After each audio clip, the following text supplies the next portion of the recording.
ఇక తెలంగాణలో ఇప్పుడు జూబ్లీ బైపోల్ అన్నది కాకరేపుతోంది. అక్కడ త్రిముఖ పోటీ ఉండొచ్చు, ద్విముఖ పోటీ ఉండొచ్చు. ఎలాంటి అంశాలు అక్కడ చేస్తూ ఉన్నాయి అండ్ ఇప్పుడున్న ఆశావాహులు కూడా ప్రతి ఒక్కరూ అక్కడ ట్రై చేస్తూ ఉన్నారు. సిచ్యువేషన్స్ ఎవరికి ఫేవర్గా ఉండే అవకాశాలు ఉన్నాయి, ఎవరెవరికి పాసిబిలిటీస్ ఉన్నాయి? అంటే ఇప్పుడే ఎలా పాసిబిలిటీస్ చెప్తాము, ఇంకా నోటిఫికేషనే రాలేదు, అభ్యర్థులే ఖరారు కాలేదు, స్పెక్యులేషన్లు వైల్డ్గా చేయకూడదు మీడియా. సో పొలిటికల్ సిచ్యువేషన్ ఇంకా ఎవాల్వ్ కాకముందు ఊహాగానాలు చేయడం అనేది అర్థం లేదు. ఏ పార్టీకి ఎలా ఉంటాయి పోనీ అదే అంటున్నాను. అదే అలాంటి స్పెక్యులేషన్ అనేది అలాంటి వాడు వైల్డ్ స్పెక్యులేషన్ ఎప్పుడు చేయడు. There should be some basis for speculation. So nobody knows. ఇప్పుడు ఇంతవరకు నోటిఫికేషనే లేదు, అసలు అభ్యర్థుల ప్రకటనే రాలేదు, పార్టీల వ్యూహాలే తెలియదు, ప్రచారము లేదు. అందువల్ల ఇప్పటికిప్పుడు మనం ఊహాగానాలు చేయడం ఎందుకు? మీడియాకు అతి ఉత్సాహం కూడా ఉండకూడదు. ఎంత అవసరము అంటారు ఇప్పుడు అటు బీజేపీకి కావచ్చు, కాంగ్రెస్ కి, టీవీ ఛానల్ కు 100 ప్రోగ్రాంలు ఉన్నా ఇంకొక ప్రోగ్రాం అవసరమే ఉంటుంది. రాజకీయ పార్టీకి ఎందుకు అవసరం అంటే ప్రతి ఎలక్షన్ కూడా ఎలక్షనే కదా. అవసరము అనేది కాదు అక్కడ. రాజకీయ పార్టీలు ప్రతి ఎన్నికను సీరియస్గానే తీసుకుంటాయి. ఎందుకంటే ఇదే ఎమ్మెల్యే ఎన్నికలకు కాదు, ఈవెన్ సర్పంచ్ ఎన్నికలైనా సీరియస్గానే తీసుకుంటాయి. కానీ ఇప్పుడున్న సిచ్యువేషన్స్ కంప్లీట్ డిఫరెంట్గా చూస్తున్నారు. ఇప్పుడైనా ప్రతి సిచ్యువేషన్ డిఫరెంట్గా ఉంటుంది. ఒక సిచ్యువేషన్ పోలిక ఏముంటుంది. అయితే రాజకీయ వాతావరణం ఇదేమి ఒక బై ఎలక్షన్ ఎప్పుడు కూడా రాజకీయాలకు రెఫరెండంగా ఉండవు. దీనికి కారణం ఏంటంటే రాష్ట్రంలో అధికారంలో ఉంది కాంగ్రెస్ పార్టీ. కాంగ్రెస్ పార్టీకి హైదరాబాద్లో పెద్దగా సీట్లు రాలేదు. హైదరాబాద్ పరిసరాలలో మల్లెడ్డి రంగారెడ్డి ఒక్కరు గెలిచారు తప్ప హైదరాబాద్లో కాంగ్రెస్ పర్ఫార్మెన్స్ లేదు 2023 అసెంబ్లీ ఎలక్షన్లో కూడా. కానీ తర్వాత జరిగిన బై ఎలక్షన్లో కంటోన్మెంట్ గెలిచారు. అందువల్ల కాంగ్రెస్ పార్టీ హైదరాబాద్లో ఫుట్హోల్డ్ సంపాదించుకోవాలి అనుకుంటే ఆ పార్టీకి జూబ్లీ హిల్స్ గెలుచుకోవాలి. అందువల్ల కాంగ్రెస్ పార్టీ గత ఎన్నికల కన్నా ఇంప్రూవ్ అయింది అని ఎస్టాబ్లిష్ చేసుకుంటారు. ఇప్పుడు హైదరాబాద్లో నుంచి అసలు మినిస్టర్ కూడా ఎవరు లేరు. మల్లెడ్డి రంగారెడ్డి ఇవ్వాలి అంటున్నామో ఆల్రెడీ రెడ్డిస్ ఎక్కువ ఉన్నారు అన్న ఇష్యూ వస్తుంది. సో అందువల్ల హైదరాబాద్ నుంచి మరి రిప్రజెంటేషన్ లేకపోతే ఎట్లా అనే చర్చ నడిచింది. అందుకొరకే అమీర్ అలీ ఖాన్ నామినేట్ చేసి అతన్ని మినిస్టర్ చేస్తారని కూడా వచ్చింది. అంటే హైదరాబాదు ప్లస్ మైనారిటీ రెండు కలుస్తాయని. ఎందుకంటే ఇప్పుడు మైనారిటీ లేడు క్యాబినెట్లో, హైదరాబాద్ లేదు రిప్రజెంటేషన్.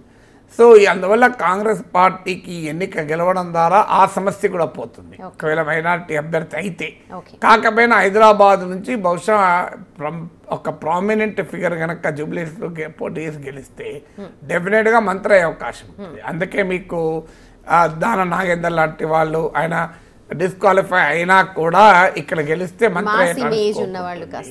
తర్వాత మీకు మాజీ మేయర్ రామ్మోహన్, ఇలాంటి వాళ్ళు అజారుద్దీన్, వీళ్ళందరూ ఎందుకు ట్రై చేస్తున్నారు? ఈవెన్ అంజన్ కుమార్ యాదవ్ కూడా ట్రై చేస్తున్నాడు. ఎందుకంటే బీసీలకు రిప్రజెంటేషన్ ఇవ్వాల్సిన అవసరం కూడా ఉంది కనుక, ఆ యాదవ్ బ్యాక్గ్రౌండ్ కూడా ఉంది కనుక, సీనియర్ నాయకుడు కనుక అంటే ఎవరికైనా కాంగ్రెస్ పార్టీ తరఫున అంజన్ కుమార్ యాదవ్ గెలిచినా, అజారుద్దీన్ గెలిచినా, మీకు దాన నాగేందర్ టికెట్ ఇచ్చి ఆయన గెలిచినా, ఈవెన్ రామ్మోహన్ గెలిచినా కూడా ఎవరికైనా మినిస్టర్ అయ్యే అవకాశం ఉంటుంది. ఎందుకంటే ఇక్కడున్న హైదరాబాద్కు ఉండే ప్రత్యేకత వల్ల, ఆ డెమోగ్రఫీ వల్ల కూడా. సో అందువల్ల కాంగ్రెస్ పార్టీలోనే కాదు, పార్టీలో ఆశావాహులకు కూడా డబుల్ ధమాకా. అంటే ఎమ్మెల్యేగా గెలవడమే కాదు, మంత్రి కావచ్చు. సో అందువల్ల కాంగ్రెస్ పార్టీకి కూడా ఒక సీటు, బీఆర్ఎస్ సిట్టింగ్ సీటు గెలవడమే కాకుండా డబుల్ ధమాకా. హైదరాబాద్ నుంచి రిప్రజెంటేషన్ లేదు అనటానికి ఉపయోగపడుతుంది. తర్వాత జిహెచ్ఎంసీ ఎన్నికలు రాబోతున్నాయి. సో అందువల్ల హైదరాబాద్లో ఓడిపోతే జిహెచ్ఎంసీ ఎన్నికల పైన ప్రభావం ఉంటుంది. గెలిస్తే మేము హైదరాబాద్లో వీక్ కాదు అని చెప్పడానికి ఉపయోగపడుతుంది. ఎందుకంటే లాస్ట్ జిహెచ్ఎంసీ ఎన్నికల్లో కాంగ్రెస్ పార్టీకి 2 సీట్లు వచ్చాయి. ఆ తర్వాత ఒక లింగోజిగూడలో ఉప ఎన్నికలో ఇంకొక సీట్ వచ్చింది. మల్కాజ్గిరి నుంచి రేవంత్ రెడ్డి ఎంపీగా ఉన్న సమయంలో కూడా కాంగ్రెస్ పార్టీకి ఇక్కడ 2 సీట్లే వచ్చాయి. అందువల్ల కాంగ్రెస్ పార్టీకి ఇది ఇంపార్టెంట్. బీఆర్ఎస్కి ఏంటి అంటే ఇది సిట్టింగ్ సీటు. హైదరాబాద్లో రాష్ట్రంలో ఓడిపోయినా హైదరాబాద్లో మంచి విజయం సాధించింది. 2023 అసెంబ్లీ ఎలక్షన్స్ యొక్క పొలిటికల్ జాగ్రఫీ చూస్తే ఖమ్మం, నల్గొండ, వరంగల్ బెల్ట్లోమో కాంగ్రెస్ భారీ విజయాలు నమోదు చేసుకుంది. హైదరాబాద్లోమో కాంగ్రెస్కి అసలు ఏమీ లేదు, బీఆర్ఎస్ భారీ విజయాన్ని సాధించింది. ఉత్తర తెలంగాణలోమో బీజేపీ బీఆర్ఎస్లు పంచుకున్నాయి, కాంగ్రెస్ పార్టీకి లిమిటెడ్ సక్సెస్ వచ్చింది. అందువల్ల ఈ పొలిటికల్ జాగ్రఫీ కూడా డిఫరెంట్గా ఉంది. అందువల్ల బీఆర్ఎస్లో ఇప్పటికీ కూడా హైదరాబాద్ మాదే, Hyderabad is a very big place, 1/3 of Telangana. ఇప్పుడు రేపు డీలిమిటేషన్ తర్వాత హైదరాబాద్లో భారీగా సీట్లు కూడా పెరగబోతున్నాయి. నెక్స్ట్ 2028 అసెంబ్లీ ఎలక్షన్స్కు ముందు డీలిమిటేషన్ జరుగుతుంది. సీట్ల సంఖ్య పెరిగే అవకాశం కూడా ఉంది ఈ డీలిమిటేషన్ తర్వాత. ఎందుకంటే ఆంధ్రప్రదేశ్ రాష్ట్ర పునర్వ్యవస్థీకరణ చట్టం కింద సీట్లు 150 దాటవచ్చు. సో ఆ సీట్లలో పెరిగే వాటిలో ఎక్కువ హైదరాబాద్లో పెరుగుతాయి. అందువల్ల బీఆర్ఎస్కు నెక్స్ట్ టైం పవర్లోకి రావాలన్నా హైదరాబాద్లో తన హోల్డ్ నిలుపుకోవాలి. ఈవెన్ జిహెచ్ఎంసీలో ఎన్నికలకు కూడా ఇది అవసరం. అందువల్ల కాంగ్రెస్ పార్టీ సీటు కాకపోయినా కూడా సిట్టింగ్ స్థానం కాదు, సిట్టింగ్ గవర్నమెంట్. సో అందువల్ల సహజంగా కాంగ్రెస్ పార్టీని ఇబ్బందుల్లో పెట్టడానికి కాంగ్రెస్ పార్టీకి బీఆర్ఎస్కి సీట్ కావాలి. కాంగ్రెస్లోనే రేవంత్ వ్యతిరేక వర్గానికి కూడా ఇది అవసరం. ఎందుకంటే రేపు రేవంత్ రెడ్డి పైన కారాలు మిరియాలు నూరటానికి కూడా రేవంత్ రెడ్డి ప్రభుత్వం గెలవలేకపోయింది. గెలిస్తే రేవంత్ రెడ్డికి అదొక అడిషనల్ బోనస్ పాయింట్ కూడా అయితే చూడు, తన సీటు కాని గెలిపించాడు. తర్వాత భారతీయ జనతా పార్టీకి ఇది మరీ ప్రెస్టీజియస్, ఎందుకంటే లాస్ట్ జిహెచ్ఎంసీ ఎన్నికల్లో బీజేపీ మంచి విజయాలు సాధించింది. సో ఇక్కడ బీఆర్ఎస్ కాదు మేమే ప్రధాన ప్రతిపక్షం అని బీజేపీ వాదన. అసెంబ్లీ ఎన్నికల్లో 14% ఓట్లు 8 సీట్సే వచ్చాయి. బీఆర్ఎస్ కోమో 39% ఓట్లు వచ్చాయి, 37% ఓట్లు వచ్చాయి, 39 సీట్స్ వచ్చాయి. సో అందువల్ల కానీ లోక్సభ ఎన్నికలకు వచ్చారు బీజేపీ ఓటింగ్ 35% పెరిగింది.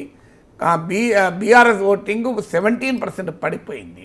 బీఆర్ఎస్కి ఒక్క సీట్ రాకపోతే బీజేపీకి 8 సీట్లు వచ్చాయి. అందువల్ల హైదరాబాద్లో ఉన్న ఎంపీ సీట్లని బీజేపీ, మీకు ఒక హైదరాబాద్ మినహా, హైదరాబాద్ ఎలాగో ఎంఏ అనుకుంటే మల్కాజ్గిరిలో బీజేపీ గెలిచింది, సికింద్రాబాద్లో బీజేపీ గెలిచింది, చేవెళ్ళలో బీజేపీ గెలిచింది. అంటే హైదరాబాద్ పరిసర ప్రాంతాలన్నీ బీజేపీ సీట్లుగా ఉన్నాయి. అందువల్ల ఇక్కడ గెలవడం ద్వారా హైదరాబాద్లో బాగా వేస్తే బీజేపీని బీఆర్ఎస్ రిప్లేస్ చేసి ప్రధాన ప్రతిపక్షం అవుతుంది.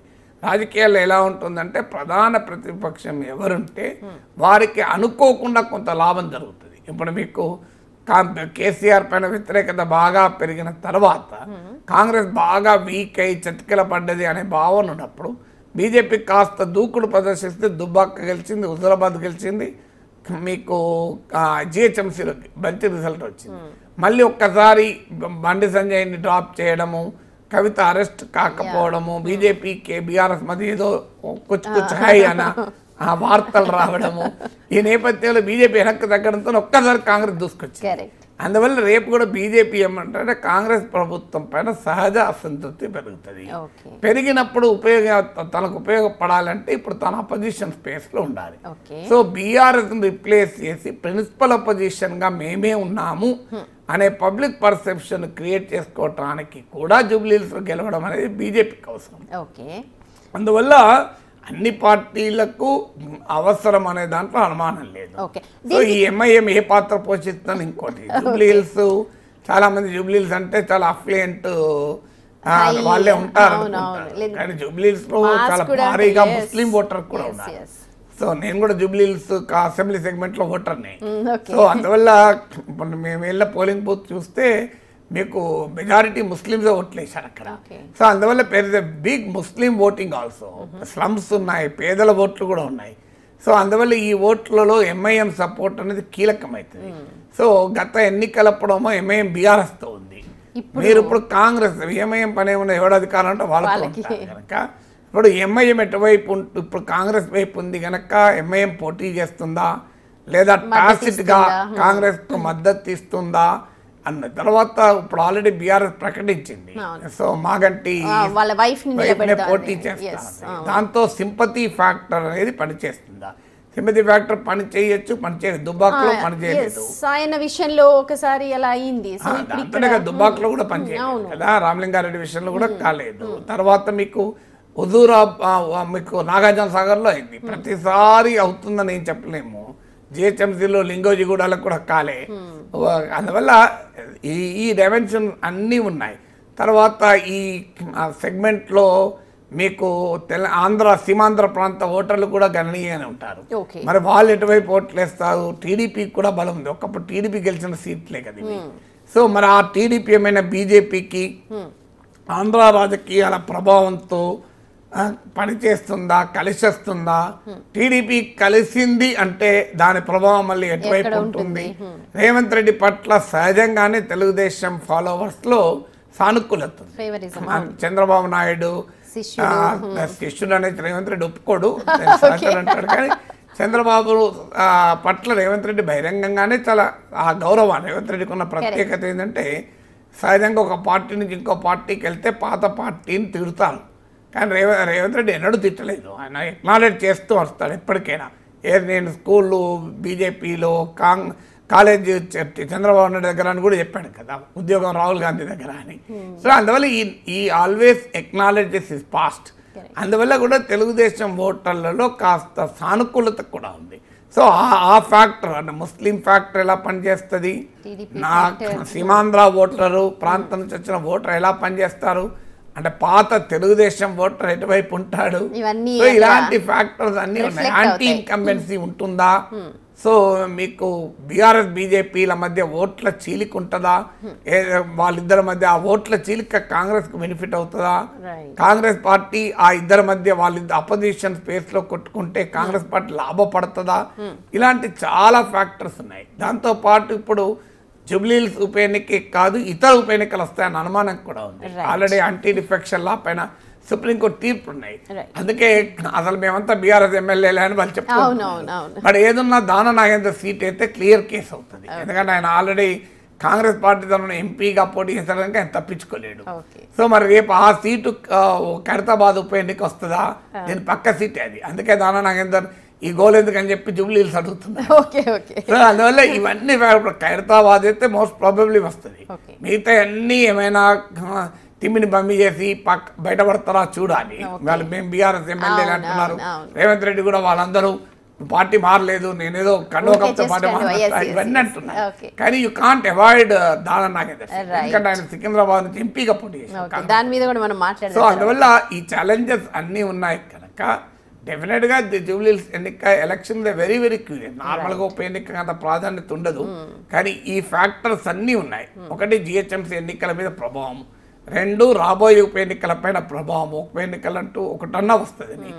మూడు బీఆర్ఎస్ బీజేపీల మధ్య అపోజిషన్ స్పేస్ కొరకు ఫైట్, నాలుగు ఎంఐఎం ఫ్యాక్టరు ఏ రకంగా ఉంటుంది, ఐదు ఆ సీమాంధ్ర ఫ్యాక్టర్ ఏ రకంగా ఉంటుంది, ఆరు తెలుగుదేశం ఓటర్ ఉన్నాడా, ఉంటే ఇటువైపు ఉన్నాడు, ఏడు యాంటీ ఇన్కంబెన్సీ ఏ రకంగా పనిచేస్తుంది అంటే కాంగ్రెస్ పార్టీ రేవంత్ రెడ్డి ఫినామినన్ ఏమైనా ఉందా. ఇప్పుడు ఎందుకంటే హైదరాబాద్ పైనే ఫోకస్ చేసి యాక్టివిటీ ఉంది, ఇక ఫ్యూచర్ సిటీ అని, మెట్రో అని, గ్రీన్ఫీల్డ్ హైవేస్ అని, మూసీ సుందరీకరణ అని పెద్ద ఎత్తున హైదరాబాద్ ఫోకస్గా ఫ్యూచర్ సిటీ ఇవన్నీ చేస్తున్నారు. మరోవైపు హైడ్రా పైన పెద్ద వివాదం ఉంది. సో ఈ ఫ్యాక్టర్స్ అన్ని ఏ రకంగా ఈ ఎన్నిక పైన ప్రభావం చూపుతాయన్నది క్వశ్చన్ మార్క్. తొమ్మిదవది సింపతి ఫ్యాక్టర్ ఏమైనా పనిచేస్తుందా అనేది. ఇలా 10వది బీజేపీ బీఆర్ఎస్ కాంగ్రెస్ ఈ ట్రయాంగిల్లో ఎవరికి రిలేషన్ ఏముంది అనేది. అందువల్ల జూబ్లీహిల్స్ ఉప ఎన్నిక ఈ 10 అంశాలను తెలుస్తుంది.